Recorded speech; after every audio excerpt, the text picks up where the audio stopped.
Hi there, Dr. Odie from Inspired Results, Performance Coaching and Speaking, helping you design a brighter future. This video is about the ancient debate about whether you should use ice or heat on an injury. Now, if it's a cut or a very recent injury where it's really swollen up, of course you're going to use ice. Ice is your go-to. But let's say you've had an injury for some time and maybe it comes back every so often. It's a chronic injury. Well, typically for chronic issues, it's usually recommended to heat if it's a stiffness related issue and to ice if it's pain.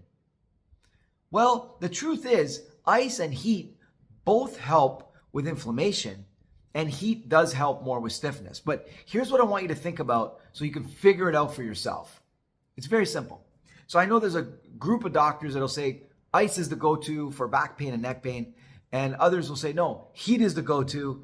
And that depends on what culture they're raised in. North America, ice is more preferred in my perception. And in the Arab world, heat is more preferred, and olive oil and rubbing it and all that kind of stuff. And that's absolutely fine. But it not only varies from culture to culture and from individual to individual, it varies from episode to episode. So you might find that heat is effective this time, but ice is effective the next time you have an injury. But here's how you figure it out, and for each and every episode. So what I want you to do is I want you to figure out if you're going to use what your mechanism for icing is. So you can use a gel pack. You can use, I prefer the gel ones as opposed to the hard, solid ones because you can mold it to your body. Now for heat, you can either use the gel pack that I just showed you and throw it in the microwave, or what you can do is you can use a hot water bottle, or you can, the simplest way if you don't have access or if you can't get out of the house, is you stuff raw rice into a sock and tie a knot in it like this, and then you can apply that to your injury. What we've done just to have some fun with my kids is we took a puppet and we stuffed them with rice, this little guy over here, and sewed them shut. And so that's what we use to heat.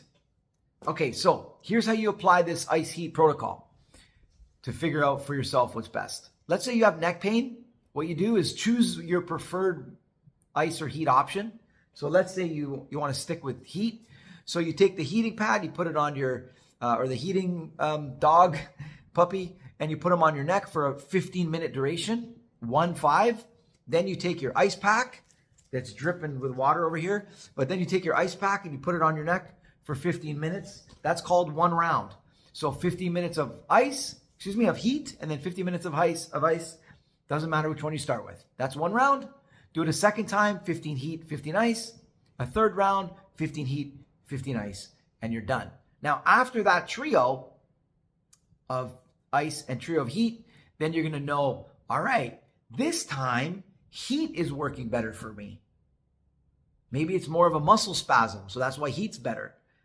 Maybe you'll find, no, ice is better for me. Maybe it's more inflammatory, and maybe it's making the spasm worse, right? So the body will tell you what to do after you do these 3 15 ice and 15 heat sessions. Now, the question is, what if one of them makes it worse? If it's worse with ice, you probably won't even get to a second and third round. You'll know right away and then just eliminate it. If you're not sure, of course, do a second round or maybe a third. But the idea is if one is clearly making it worse and one is clearly making it better, then stop the one that's making it worse and stick to the one that's making it better. So you're going to go, let's say heat is making it better, 15 minutes heat, 15 minutes rest, 15 heat, 15 rest, 15 heat, and you're done.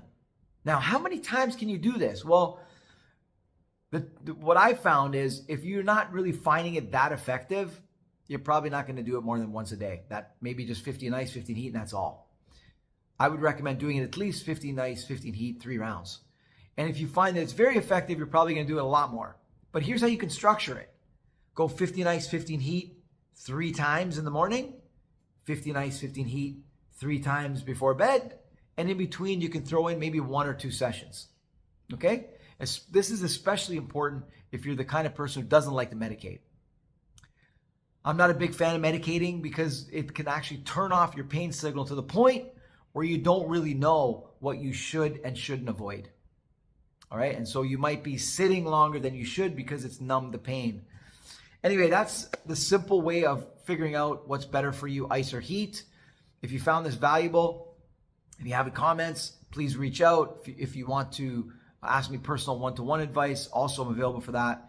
And of course, if you want to learn more about what your weakest link is in health and in life, please visit my website, drodie.com, and check out the assessment that's on the homepage and click on what's your weakest link.